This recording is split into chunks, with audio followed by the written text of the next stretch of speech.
મિત્રો નમસ્કાર. મિત્રો, આ વિશેષ કાર્યક્રમમાં આપનું સ્વાગત અને આજના આપણા અતિથિ, આપણા એક્સપર્ટનું પણ સ્વાગત કરીએ. આપણી સાથે છે શ્રી પ્રશાંત ઝવેરી. પ્રશાંતભાઈ, આપને નમસ્કાર. Thank you Trilokbhai. મિત્રો, પ્રશાંત ઝવેરી છે તેઓ અમદાવાદના જાણીતા ચાર્ટર્ડ એકાઉન્ટન્ટ છે અને ખાસ કરીને ટેક્સેશનની બાબતમાં બહુ જ નિષ્ણાત છે. પ્રશાંતભાઈ, આપણે જ્યારે નવા જીએસટી રિફોર્મ્સની વાત કરીએ, સૌ પ્રથમ તો જીએસટી કાયદાની જે શરૂઆત થઈ એ ક્ષણો પણ આપણે યાદ કરવી પડે.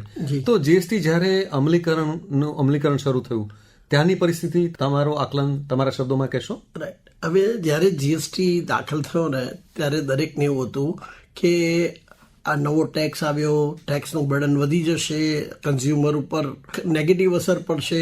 એટલે એક કોઈ પણ વસ્તુ નવી આવે ને એટલે થોડું રેઝિસ્ટન્સ હોય, અને જ્યાં સુધી આપણને એની ખબર ન હોય કે એની પોઝિટિવ ઇફેક્ટ આવશે કે નેગેટિવ ઇફેક્ટ આવશે, એટલે આપણે દ્વિધામાં રહ્યા કરીએ. બરોબર. એટલે શ્રોતા મિત્રોને પણ એવું ઘણા વાર મનમાં આવતું હોય કે ભાઈ આ શું દરેક વખતે નવા નવા ટેક્સ લાવે છે ગવર્મેન્ટ, જે બી ગવર્મેન્ટ આવે ફક્ત પૈસા ઉઘરાવે છે. એ એક સાયકોલોજી એવી બેસી ગયેલી. પણ 8 વર્ષનો સમયગાળો વીતી ગયો છે. 8 વર્ષના સમયગાળામાં આપણે જે અનુભવો કર્યા છે અને આપણે જે અત્યારે ફીલ કરી રહ્યા છે, એ 8 વર્ષમાં આખું પિક્ચર બદલાઈ ગયું છે. ચિત્રપટ આખું જુદું છે અને હવે લોકો પણ ઇન્વોલ્વ થવા માંડ્યા છે. હવે આપણે 8 વર્ષના અનુભવોના આધારે આપણે જે શીખી લીધી અને એને આધારે કેટલાક પરિવર્તનો આપણે લાવ્યા. તો હાલમાં જે પરિવર્તનો આવ્યા છે, આપણે જેને જીએસટી રિફોર્મ્સના નામે ઓળખીએ છીએ, તો પરિવર્તનની કેટલીક મહત્વની વાતો સૌ પ્રથમ તો તમે શ્રોતા મિત્રોને કહો.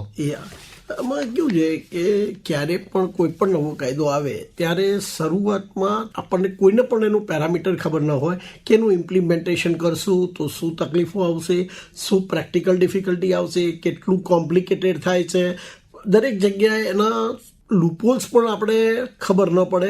એટલે લૂપહોલ્સને ટ્રાય કરવા માટે સૌથી પહેલો કડક કાયદો હોય. બરોબર. પછી ધીરે ધીરે કડક કાયદામાં જ્યાં જ્યાં આપણને અનુકૂળતા લાગે ત્યાં આપણે ધીરે ધીરે એને ઇકો ફ્રેન્ડલી બનાવતા જઈએ. બરોબર છે. આ રિફોર્મ્સ એ એક ટાઈપનું રિફોર્મ્સ એવા છે કે જે આ વખતનું રિફોર્મ છે ને એ ફક્ત મિડલ ક્લાસ પીપલ માટે આવ્યું છે. અચ્છા. એટલે આ રિફોર્મને એવું કહેવાય છે કે ઇન્ડિપેન્ડન્સ, આઝાદી પછીનું સૌથી સારું કોઈ જો ટેક્સ, ઇનડાયરેક્ટ ટેક્સ એટલે પરોક્ષ કરવેરા માટેનો જો કોઈ ફાયદો મિડલ ક્લાસને કરતું હોય તો આ એક રિફોર્મ્સ છે જે એને બેકબોન કહેવાય આપણે. અચ્છા પ્રશાંતભાઈ, આ રિફોર્મ્સની હાઇલાઇટ્સ તમારે આપવાની હોય એક નિષ્ણાત તરીકે, એક ટેક્સેશનના નિષ્ણાત તરીકે, તમે હાઇલાઇટ્સ કઈ રીતે આપશો? જો હું ફક્ત એવું કહું છું કે મિડલ ક્લાસ પીપલ માટે આ રિફોર્મ આવ્યું છે. બરોબર. જેના 2 જીએસટીના જે રેટ સ્ટ્રક્ચરો 5 સ્ટ્રક્ચર હતા એમાંથી ઘટાડી અને 2 કરી દીધા છે. એક 5 કરી દીધું છે, એક 18 કર્યું છે અને અમુક પ્રોડક્ટમાં નીલ કરી નાખ્યું છે. બરાબર. અને ત્રીજી વસ્તુ કે તમારી ઘર વપરાશની વસ્તુઓ છે કે જે ડે ટુ ડે તમારે મિડલ ક્લાસ માટે જરૂરી છે. અપર ક્લાસને બહુ ઇફેક્ટ થતી નથી, લોઅર ક્લાસની ચિંતા નથી, કારણ કે lower class they are not affecting much. પણ મિડલ ક્લાસ જે પીસાઈ રહ્યો છે એ મિડલ ક્લાસને જે કોસ્ટ ઓફ લિવિંગ દર વખતની રોજબરોજ ચીજોમાં જે આવે એ ચીજોનો દરેકમાં જીએસટીનો રેટ ઘટાડી અને કેટલાક પ્રોડક્ટમાં 5% કરી દીધો છે, કેટલાક પ્રોડક્ટમાં નીલ કરી દીધો છે. બીજું જે મિડલ ક્લાસને જ ફક્ત વપરાશકર્તા તરીકે ધ્યાનમાં રાખ્યા છે. બરોબર. ધારો કે ટીવી છે, એસી છે, નાની ગાડીઓ છે, તમે આ કોઈ પણ વસ્તુઓ મિડલ ક્લાસ માટે છે. બરોબર. આ હાયર ક્લાસની ગાડીઓ અપર ક્લાસ માટે આ બધી વસ્તુઓ ધ્યાનમાં રાખી દરેકના રેટ ઘટાડી અને દરેક વપરાશકર્તા વધે, દરેકને એનો લાભ મળે, મિડલ ક્લાસ પણ એને સારી રીતે બર્ડન લીધા વગર એન્જોય કરી શકે એવો એક આ પ્રયાસ અત્યારે આપણા ત્યાં રિફોર્મ્સના આધારે થઈ રહ્યો છે. બરોબર. હવે આ તમે હાઇલાઇટ્સ આપી, પણ આપણે એને થોડો વિગતથી સમજાવવો હોય તો આપણે જે મહત્વની જોગવાઈઓ છે આપણે શ્રોતા મિત્રો સમક્ષ રજૂ કરીએ. ચોક્કસ. આમાં ઘર વપરાશની દરેક વસ્તુઓ જે છે એમાં દરેકનો જીએસટી ઓછામાં ઓછો 0 અને વધુમાં વધુ 5%. બરોબર. એટલે દરેક તમારી ઘર વપરાશનું તમારું મંથલી બજેટ છે એમાં ઘણો બધો ફરક પડશે. બરોબર. બીજું એની સાથે સાથે આપણે એ પણ ધ્યાન રાખ્યું છે કે આ ડાયરેક્ટ બેનિફિટ કસ્ટમરને જાય. બરોબર. એવું ના થાય કે કાલે ઉઠીને જીએસટી રેટ ઘટી ગયો પણ છેલ્લે વપરાશકર્તાને એનો ફાયદો ન થાય. એટલે વપરાશકર્તાને ફાયદો થાય એનું બી એક મોનિટરિંગ એમણે જુદું રાખ્યું છે.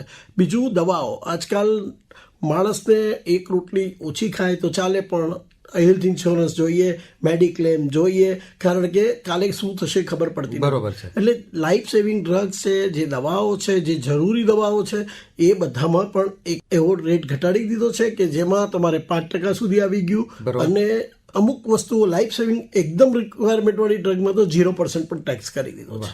એટલે બંને રીતે સારું કર્યું છે કે તમે સારી રીતે જીવી પણ શકો અને હેલ્ધી જીવી શકો. બરોબર છે. પછી આપણે જેને વાહનો કહીએ એના ટેક્સમાં પણ કંઈ? હા, એ નાની કાર, સ્કૂટર, ટીવી, પછી રેફ્રિજરેટર, એ બધામાં જ જીએસટી ઘટાડી દીધા છે. જીએસટીનો 28%નો સ્લેબ ફક્ત ને ફક્ત અમુક એક્ઝિક્યુટિવ લક્ઝરી કાર માટે જ એને રહેવા દીધો છે, બાકી બધામાં 5 અને 18%. એટલે બહુ જ સરસ. એક આમ જોવા જઈએ ને તો અમને પણ ચાર્ટર્ડ એકાઉન્ટન્ટ તરીકે અમે પણ થોડુંક એને બજેટ પણ સારું હતું લાસ્ટ ટાઈમનું. આ વખતના રિફોર્મ્સ સારા છે. અમે લાસ્ટ ટાઈમનું બજેટ પણ એવું કહેતા હતા કે મિડલ ક્લાસને ધ્યાનમાં રાખીને બજેટ આપ્યું છે, અને આ રિફોર્મ્સ પણ મિડલ ક્લાસ માટે બજેટ એટલે રિફોર્મ્સ આપ્યા છે. એટલે ખરેખર છેલ્લા એવું લાગે છે કે વર્ષ દોઢ વર્ષથી મિડલ ક્લાસની જે કંઈ માગણી હતી અથવા જે એમની જરૂરિયાત હતી એ પ્રમાણે અત્યારે આ કાયદામાં સુધારા કર્યા છે. બરોબર. અચ્છા, બીજું આપણે જેને કહી શકાય ઉદ્યોગોની વાત કરીએ આપણે, તો ઉદ્યોગોને સ્પર્શતી કઈ વાતો જીએસટી રિફોર્મ્સમાં આવરી લેવામાં આવી છે? હા, આ વસ્તુ કેવી છે કે ઘર વપરાશની ચીજો છે, બરાબર છે. ઉપભોક્તા વધશે, વપરાશકર્તા વધશે એટલે પ્રોડક્શન વધશે, પ્રોડક્શન વધશે એટલે આખું સર્કલ છે કે જેથી એમ્પ્લોયમેન્ટ વધશે, કંપનીઓની પ્રોફિટેબિલિટી વધશે, નાના ઉદ્યોગો વધારે આગળ આવશે, બધાને પ્રોત્સાહન મળે, પોતાનું વપરાશકર્તા વધે, પોતાનું પ્રોડક્શન વધે, પોતાનું પ્રોફિટેબિલિટી વધે, તો દરેકને એનું એન્કરેજમેન્ટ મળે. એ એક એવો પ્રયાસ થઈ રહ્યો છે કે વપરાશકર્તાનો વ્યાપ મોટો થાય. બરોબર છે. અને જેથી ટેક્સની આવકમાં તો તમે જોવો છો કે ટેક્સની આવકમાં તો જેટલું આપણી ઇકોનોમી ઓફિશિયલ થઈ રહી છે એટલું આપણને ટેક્સમાં લોકોનું ઇન્વોલ્વમેન્ટ ડેવલપમેન્ટ ઓફ ધ નેશનમાં થઈ રહ્યું છે. બરોબર છે. અને આપણને કદાચ હું એવું માનું છું, પણ દરેક માણસને આપણે ભારતીય છીએ એટલે આપણને 100% પ્રાઉડ થાય કે ભાઈ 2 રૂપિયા, 5 રૂપિયા, 25 રૂપિયા આપણે જે કંઈ ટેક્સ ભરીએ છીએ આપણે આપણી કેપેસિટી પ્રમાણે નેશનના ડેવલપમેન્ટમાં આપણું કોન્ટ્રીબ્યુશન આપણે રાષ્ટ્ર નિર્માણમાં આપણો ફાળો યોગદાન આપીએ. યસ, બરોબર છે. જી પ્રશાંતભાઈ, હવે દાખલા તરીકે તમને મારે કહેવું હોય કે સૌથી મહત્વની 1 કે 2 વાતો જે તમને આ ટેક્સ રિફોર્મ્સની લાગતી હોય તમારી દ્રષ્ટિએ, એ કઈ છે? જો બીજી એક વસ્તુ પણ એમણે આ રિફોર્મ્સમાં આપી છે કે ટોબેકો, ચોઈંગ ગમ એ બધા પર ટેક્સ વધારી દીધો છે. બરોબર છે. એક બાજુ તમને લાઈફ સેવિંગ ડ્રગમાં એમને રિબેટ આપે છે, ઓછું કર્યું છે. બીજું કે જે વસ્તુઓ તમારી હેલ્થને બગાડે છે એટલે કોસ્ટ સ્ટાન્ડર્ડ ઓફ લિવિંગ પણ એક ઇનડિરેક્ટલી એને ઊંચું લઈ જવાનો ટ્રાય કર્યો છે. એટલે એક આ રિફોર્મ્સ પણ બહુ સારું છે કે જે વસ્તુઓ તમારી હેલ્થને ઇફેક્ટ કરે છે એનું તમારું કોસ્ટલી થોડું બજેટ તમારું વધતું જાય એટલે તમારી અફોર્ડેબિલિટી ઘટતી જાય અને તમારે એનો વપરાશ ગ્રેજ્યુઅલી ઘટતો જાય અથવા બંધ થઈ જાય. બરોબર છે. હું એવું માનું છું કે આ આઝાદી પછીનું બહુ સારામાં સારું એક મિડલ ક્લાસ માટેનું રિફોર્મ બજેટ જીએસટીનું રિફોર્મ છે. બરોબર. અને અંતમાં એક ચાર્ટર્ડ એકાઉન્ટન્ટ તરીકે, એક ભારતના જવાબદાર નાગરિક તરીકે તમે શ્રોતા મિત્રોને શું સંદેશ આપવાનું પસંદ કરશો? હું શ્રોતા મિત્રોને એટલું કહી શકીશ કે આ 7 મુદ્દા જે છે જે ખરેખર તમને જીએસટી સમજવામાં મદદરૂપ થશે કે આ જીએસટી લાવ્યા કેમ, એમાં સુધારા વધારા કેમ કર્યા, દેશને કયો ફાયદો થયો, ઇન્ડસ્ટ્રીઝને કયો ફાયદો થયો, અને ખરેખર વપરાશ એટલે આપણા દેશના નાગરિકોને પણ શું ફાયદો થયો. બરોબર. પહેલું મને એવું લાગે છે એક ટેક્સ એક દેશ. બરોબર છે. એટલે આખા દેશમાં એક જ યુનિફોર્મિટી ઓફ ટેક્સ, એટલે બધામાં સમાંતર ટેક્સ, એટલે કોઈને પણ એવું ના થાય કે આમાં આટલો છે બીજા સ્ટેટમાં આટલો છે. એટલે એક દેશ એક ટેક્સ એક પહેલું મને એવું લાગે છે કે એ તમે સારો વ્યાપ કહેવાય.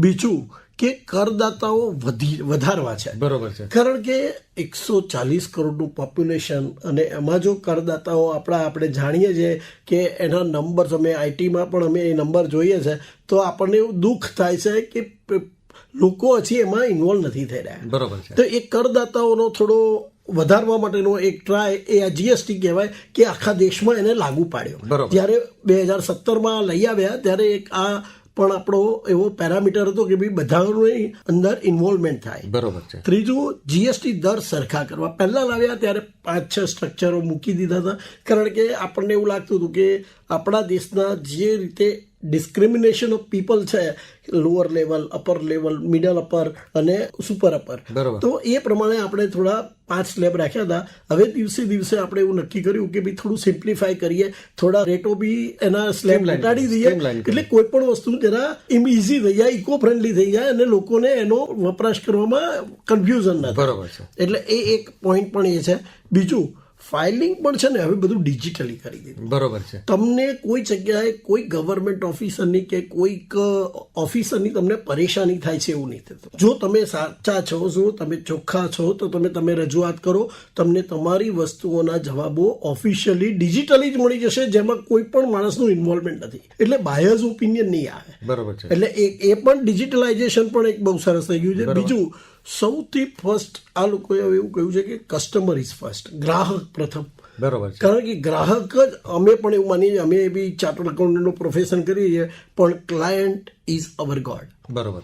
ગ્રાહક એ આપણો પ્રથમ છે અને ગ્રાહકને સાચવવો. એ બી મને એવું લાગે છે કે જ્યારે આ જીએસટીનું આપણે ઇન્ટ્રોડક્શન કર્યું ને, ત્યારે આપણે ગ્રાહકને ધ્યાનમાં રાખીને આ એક કન્સેપ્ટ લઈ આવ્યા છે. બરોબર છે. બીજું, જેટલા લોકો ઇન્વોલ્વ થાય છે, એટલે નાના ઉત્પાદન એકમો અને નાના વેપારીઓ, બરોબર, દરેકને પોતાનું પ્રોડક્શન વધારવા માટેનું એન્કરેજમેન્ટ મળે છે. બરોબર. એટલે એ લોકોનું એમ્પ્લોયમેન્ટ વધે, પ્રોફિટેબિલિટી વધે, ઇન્વોલ્વમેન્ટ વધે અને જીડીપી એટલે ગ્રોસ ડોમેસ્ટિક પ્રોડક્ટ જે કન્ટ્રીની હોય એમાં એમનો પણ ફાળો થોડો સિંહ ફાળો આવે. કારણ કે આજે એમએસએમઈ પણ નાના ઉદ્યોગો તમે જુઓ તો જીડીપીમાં એમનું કોન્ટ્રીબ્યુશન છેલ્લા 10 વર્ષથી વધતું રહ્યું છે. જી. એટલે એ આ બધી જ વસ્તુઓના પેરામીટર આપણા પોતાના જીએસટી લાવવાના 8 વર્ષ પહેલાનું વિઝન હતું, ભલે, પણ પછી ધીરે ધીરે તમને એના ફળ મળે.